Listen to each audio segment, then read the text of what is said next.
Hello everyone, Mr. Happy here, and in this video I want to do a patch 3.4 trailer breakdown, summary, thoughts, whatever the hell you want to call it. I am not doing my first reaction video of the trailer because it happened live during the TGS live letter, so I was busy typing and stuff. There's not going to be a first reaction for that. But another thing I like to do is go through, look for some of the finer details, speculate a little bit on certain mechanics that may be in the patch, and considering we're only 10 days out, I think that information could be quite fun to look through. I have a few things that I've already planned ahead of time after seeing this during the TGS live letter. So we're going to have the volume on for at a very low volume, and we will be pausing and taking a look at things as frequently as possible.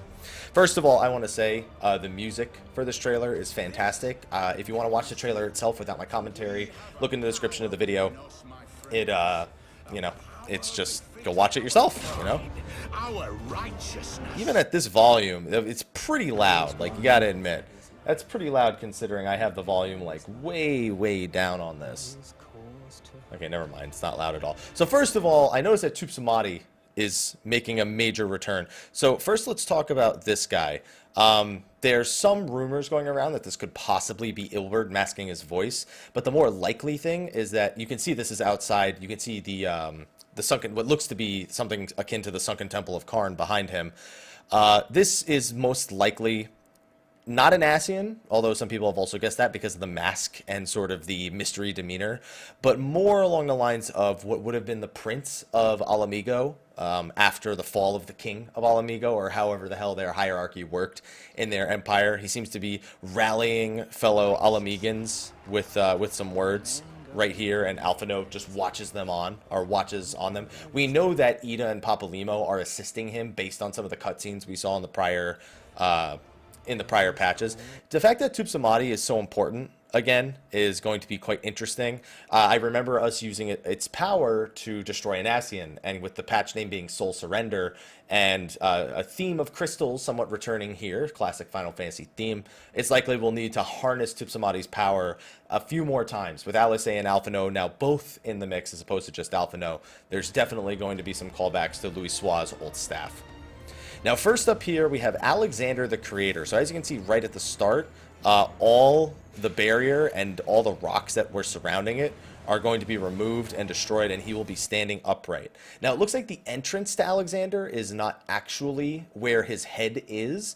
It actually might be. There might be something else to it, but it looks like within the instance itself, you actually start at the base of Alexander, and you need to jump up the steam pipes all the way up his leg here with the rest of your party, which looks really cool, onto his head where you'll actually enter. Now, some people have speculated this is what I'm calling Super Faust, or Rocket Faust, whatever you want to call him. He doesn't have an official name yet. I'm still assuming this is not the first boss of Alexander. I'm assuming it, just like the other Faust, is because right outside the head is a gatekeeper. And that he is not the actual boss of A9 Savage. If we go further a little bit more, this looks to be the boss of A9 Savage, which is a creature that is in the middle of the room. Looks like he is not mobile, but it also looks like he can attack completely in the 360-degree angle. Now, as for what this boss actually is, it looks to be a machine goblin fusion, but it's really hard to tell with this trailer in particular. If you have any speculations, feel free to add it. But I see that 360 spin attack, which looks fun. Now, it also looks like there's a city, another city inside of Alexander that we have to move around. And you can also see there are some goblins guarding a path right here. I have a feeling this is trash, that this isn't any sort of goblin gauntlet like A6. But if you get to this point, that looks to be, I'm assuming that's trash. This looks to be the boss of A10 Savage, which is sort of a goblin donned in a mask with a lot of spiky armor and a spiky weapon. The entire fight looks to be taking place on spikes, and you can occasionally see there's like circles surrounding people that makes it look like they're bound in place. So that's another important thing to consider. Now there's this other, now this definitely makes me feel like they're bound in place, although it looks like somebody was actually able to move out of their circle. You can see the saws on the left and right hand side, and you're going to see in a second here, the saws, boom, clash inward, which I guess is supposed to be punishing you for mispositioning. I'm sure there are going to be ways around it, and it also looks like there's a stack and split damage mechanic. It looked like, actually, if we go back and look, it looks like those spikes actually moved someone out of their knockback area. If you look at the person, in fact, I should have you seeing my mouse cursor so that way I can properly sort of point to things. Let me click on it. So see this guy right here? It looks like this guy actually gets pushed by the saw out of his position. Yeah, he definitely does, but he's still bound where he lands next. The thing is, if you just get thrown left and right, you're essentially going to get hit by every single one of those unless it can knock you on somewhat of a diagonal. Now, this is another thing. He also summons this this goblin tank, which I'm actually not seeing properly. It looks like they're actually able to attack it, and it may be that they need to destroy it before it actually completely runs them over and causes an instant wipe of some kind. But it always seems to knock you back towards the wall and then cover the rest of the arena in a fire patch. And yes, they are, as you can see, still fighting the goblin boss here in the corner. The black mage threw his Enochian in the corner. Good job. He was like, I'm going to stand at the corner every time it does a knockback. I'm sorry, in his ley lines, not his Enochian. Although I'm sure he has Enochian up at the same time. Now this looks to be A11 Savage right here, just some of the scenery. Now that is definitely Ark from Final Fantasy IX. He was the final summon and a reward for beating Ozma. So we had Ozma last badge, I guess we might as well have Ark in this one. So he's transforming into an airship, and most interesting is you can actually see the party using those 4 points around that have up arrows to jump onto his back. I'd also like to point out there's a giant crystal behind him, which somewhat resembles the crystals that were in the hinterlands that were over at the goblin base. I just like to point that out. And so they all jump up and then they ride Ark around the arena. I'm assuming that if you fail to do this, that there's actually going to be consequences. But what I actually also think is you might be able to somewhat steer him. And it looks like if you look around that there are floating bombs. This looks to be a bomb in the sky. Perhaps you need to somehow guide Ark into these bombs in order to, I don't know, stop a mechanic or deal damage or get him out of his airship form. And it looks actually like he's almost about to fly into one right there, but it stops just short of it. And of course, the final boss of A12 Savage is going to be Alexander himself. Now, this is Alexander when he starts the fight. He's big and he's on the arena itself. You can get a quick picture of his back. He's clearly on the arena right here, but very probably at about the 50% mark, you know, when most of our big bosses in Final Fantasy do their big super attack, especially our primals. You can see them killing an ad on the left-hand side. Now, I've seen that ad in another Final Fantasy game. Feel free to tell me which one, because I know I've seen an enemy that looks exactly like that. I feel like it's in one of the Final Fantasy 13 games, but I'm not 100% certain. It looks to me at one point, Alexander grows to a massive size, and this is when he's going to do a super attack. Now, they said that Alexander was going to have a theme of time. And other than the song, which you can't really hear, or there's going to be another song later with like forward and backward and forward and back, which is clearly an Alexander song referring to time. You're fighting him on what looks to be a giant clock, essentially, where you can see you have 12. It looks like the 11 o'clock time is actually what's lit up right now, unless that was just the mob dying. Yeah, it looks like it was just the mob dying, actually. But this looks, you're fighting him on a giant clock, essentially. So I'm wondering what the actual time mechanics will be and how they're going to affect the raid itself. And they don't actually show us his ultimate attack there, but we can assume that that begins the final phase right there. I wonder if he'll have a bonus phase in Savage like Brute Justice did. Now, apartments, first of all, the apartments, they're making use of buildings that were previously inaccessible. Actually, these buildings have been inaccessible since the housing areas were released, I believe. There's always been this path that was just completely blocked, and we didn't know where it led. And it looks to be leading to these apartment complexes. They are in Limsaloments, they're in the Mist, they are in... what's it called? They're in the Mist, they're in the Goblet, and they're in the Lavender Beds. There's 90 apartments per building, and there's one building per ward, which puts us at about, I think, 6,400 houses, or I'm sorry, 6,400 apartments per server. The apartments themselves are 500,000 gil, and even if you own a house, you can own an apartment. It also has limited access to a Chocobo stable, and it even has a lobby area for people to hang out with during whatever hour of the day they want to hang out. Now, within the apartment itself, there's some new things you can do. Aquariums, that's a small aquarium. There's small, medium, and large aquariums, and they all have different capacity sizes. This is the largest aquarium compared to a Lalafell. You can decorate the inside with certain things. You can have up to 4 fish present inside of an aquarium, but it has a capacity marker of 7.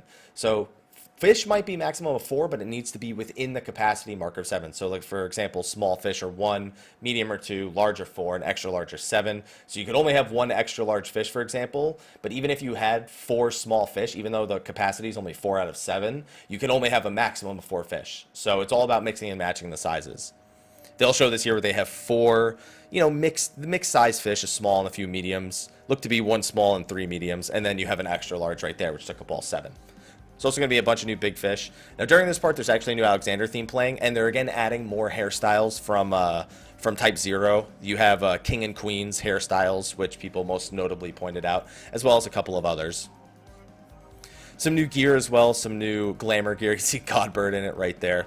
As well as some new crafting gear. Now some of this gear looks pretty cool, but I find that the new Alexander gear in particular is a little underwhelming. I like the look of a lot of this gear. I just don't like the look specifically of the new raid tier. So I'm assuming that people who care more about glamour than myself will probably be glamming over it. Now Zelfatoll is a new 4-man dungeon, and it looks to be quite large. Weeping City of Mach was another sort of raid dungeon that's really large, despite the fact it only serves a single purpose. Whether or not this means we won't be going to Zelfatoll as a zone in the future, I can't say. Maybe we'll go to different areas of Zelfatoll, but I have a feeling that this will be the majority of Zelfatoll that we'll see. So you can see an Ixal with dual guns, and he's on a balloon. Looks like a balloon just popped and exploded people into the air. And there's also a wind current over there as well. As you can see, the dungeon is quite large. Makes use of a lot of visual effects. This looks to be the second boss, who's using the Bancho fan, the Garuda form of the Bancho fan. Looks like you can see there's some tornadoes around the arena that you need to avoid being knocked back. If you've done the vault, it very much reminds me of the second boss, where he'll put AoEs on the ground, and when you get knocked back, you don't want to get knocked back into the AoEs. You also don't want to get knocked back into the orbs. So that's probably going to be the primary mechanic. It looks that there's a fire sprite at the far corner right here that looks to be a fire sprite, but I can't get too clear of an image there, and it's gone. I also noticed another thing. It looks like oh no, it's a marker that disappeared above somebody's head. It also looks to me that there are some what are they called? Some blockades that you can get knocked back into, so you don't get knocked back as far. And it looks like there might be different effects depending on how far away you do get knocked back. At this point, you can see ads joining from the houses in Zelfatoll, joining that huge fight. You can see there's a ton of ads there in the middle. Black mages and white mages, AoE galore. This looks to be the final boss. Now, this, I'm assuming, is actually an Ixal, but he's built like an Emulsia, so it's a little bit hard to tell. But considering the claws, he's definitely an Ixal. He's just buff as hell. And he looks to be the king of the Ixal and a master worshiper of Garuda. Very wind-themed. You can also see the vultures flying overhead constantly. Now, if you look at this point, you see that he summons what looks to be a Garuda ad. You can still see him standing behind Garuda himself, so he didn't become Garuda.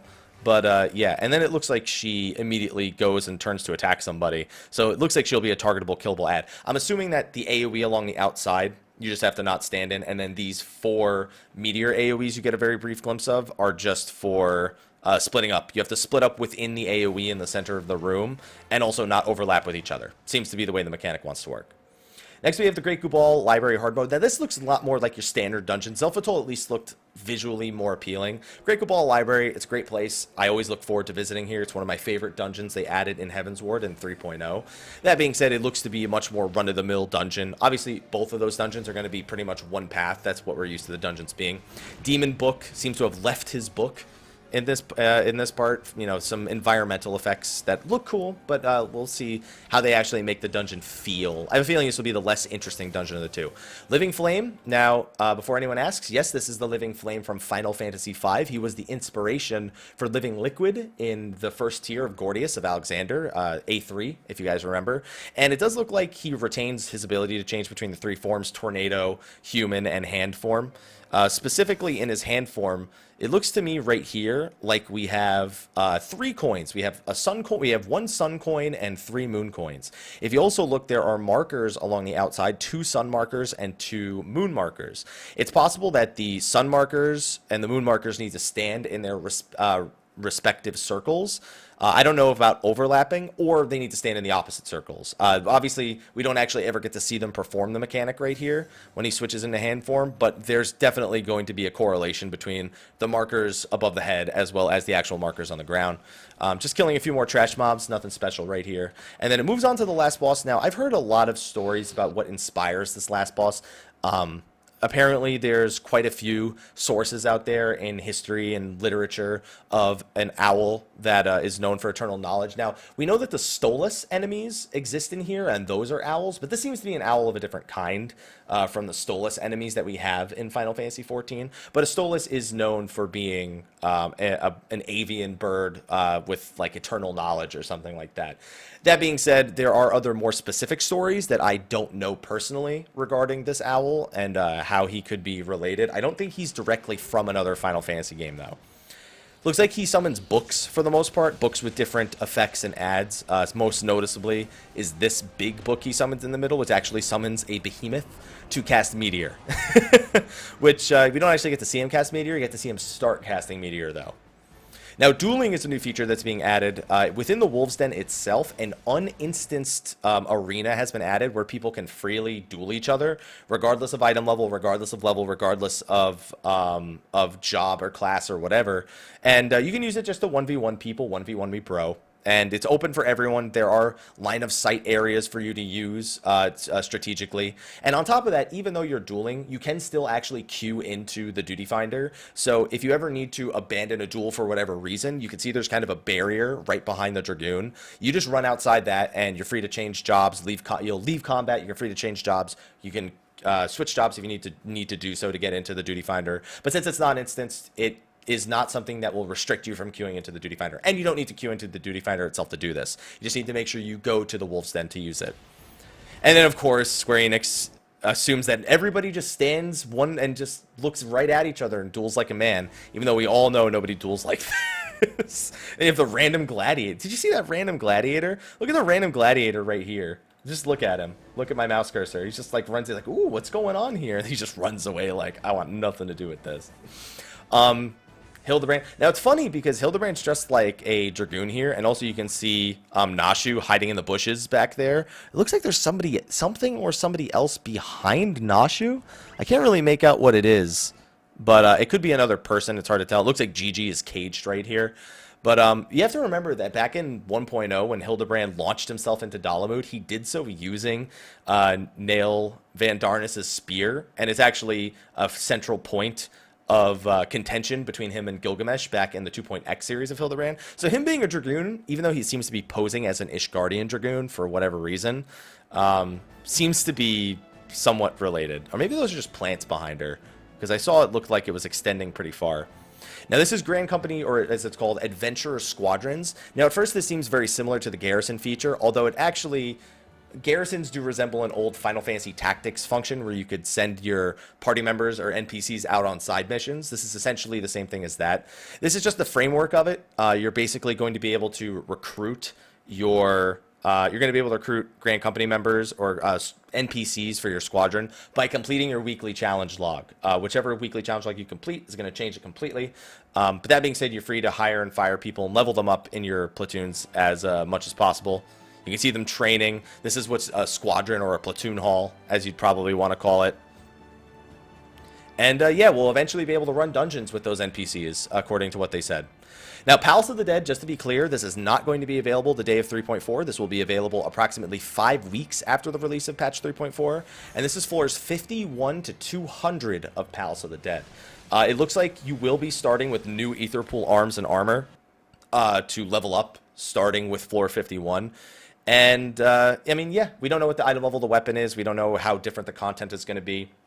Although it looks like there's way more hype behind the silver chest that you see them open right here. Maybe it just, like, powered them up way more than it usually does. But you could see the weapons look entirely different here from the previous Aetherpool arms and armor.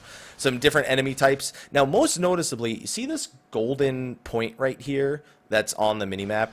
There's one right next to them as they're fighting right here, but look what happens when they step on that golden point.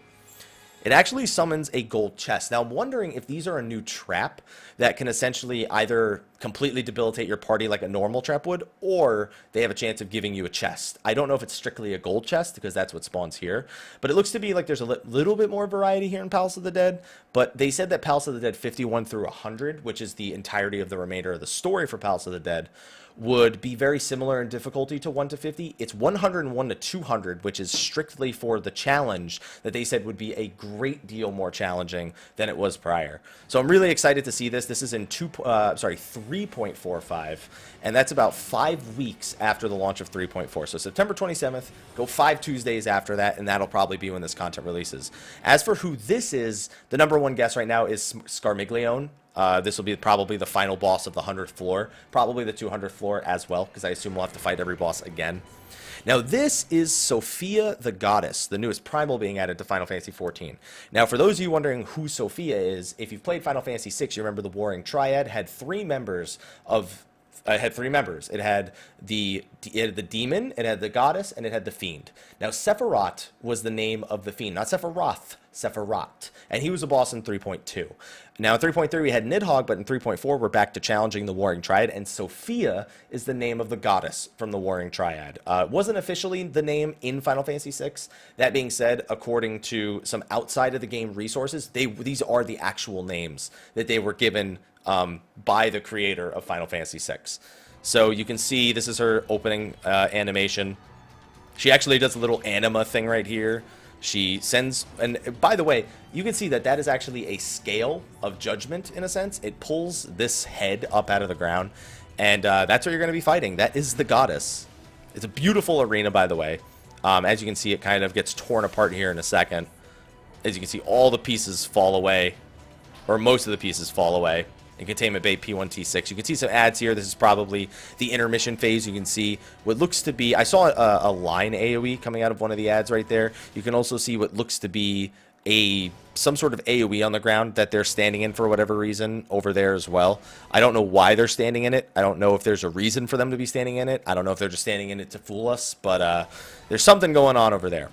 And then this is her transition into, I'm assuming, her ultimate attack. So it's like I said, it's a scale. If you notice, it actually, yeah, it drops the first scale on the left side, and then everyone gets knocked back in that direction. We know that these walls will eventually come down, and you can fall off the arena. The big thing is you can actually be raised. Just like how if you fall off the arena on Ozma, you can be raised back in, it pulls you back up onto the arena to be rezzed. Same thing will happen here. So it's not going to be like Sephiroth or Titan where you're permanently ejected from the fight. You can recover from people falling off in this fight. And then the scale goes down the other way, and then it rocks you back the other way. So just a few interesting mechanics to show off there. And then back to the main scenario, we have what looks like Titan is freaking out on his own worshippers, so there's something crazy going on. And it looks like Ifrit, or the Warriors of Darkness, may have actually even killed his own worshippers as well, because there's a bunch of dead Imalja around in the arena. Now, they're talking about betrayal here, and Urian J is, of course, the highlight, because we've been wondering if he's actually betraying us for quite some patches now. It seems to be kind of teasing that he is, but things are always open to interpretation. They give us very, very loose glimpses into the main story whenever we get these trailers. Moving forward, Alice A is still heavily injured, it looks like, from her previous encounter with the Warrior of Darkness when Thancred actually assisted her. She wants to tell Alphino something, but we don't get to actually hear what it is yet, so we're assuming it's something incredibly important. The rumor going around right now is that she's trying to warn Alphino against confronting the Warriors of Darkness in fear that they will actually capture his soul, and then Alice A will be the character that we have to work with in the main scenario to help save Alphino. So that's just a rumor going around, again, just speculation, but we'll see what actually ends up happening. So the Warriors of Darkness are actually confronted in a cutscene right here in the Bowl of Embers. And it looks like you go into battle. It doesn't look like you actually fight them. It looks like it's mostly just a cutscene battle with you, Thancred, and Alphino against the 5 Warriors of Darkness. Maybe, let me see if I could see who that character was that was standing just behind Thancred, because somebody was just behind him. Oh, that's you. That's the Warrior of Light right here is you. And to be... this is the only appearance of the Warrior of Light right here on the right-hand side of the screen in this entire trailer. Somebody pointed that out. I don't think that's ever been the case. I don't think the Warrior of Light has ever been so absent in one of the teaser trailers for Final Fantasy XIV. So then he fights that. Looks like he's home-ganging somebody. Maybe even the... looks like he's home-ganging the Warrior of Light, actually. Right here. And also, if you take another closer look, it looks like they may be attempting to steal the Warrior of Light's soul, and that it's leaving him right here, where you can see his hand glowing in some way. That could be the Crystal of Light somehow reacting to this event. And then you see, this has been teased so many times. Back in the original trailer for 1.0, It showed an archer having its arrow lit on fire by a nearby black mage, although it's the white mage doing it right here, and firing it at a Malboro in order to land a near-killing blow. And they just kind of tease that again right here. But then Obsidian Carbuncle saves the day by intercepting the arrow in its mouth between Alphino and that. By the way, no, we didn't hear anything about Eggy Glamours. Not to say that it's not going to happen, but nothing official. And then they all hold up their crystals of light. We can assume they're crystals of darkness, actually, although they do radiate with the different elements, the 5 of the 6 different elements that we know that the crystals of light actually contain. And then it cuts to white. And then we see the different, looks to be their souls actually fade away right here. And then we get the title, Final Fantasy XIV Patch 3.4 Soul Surrender.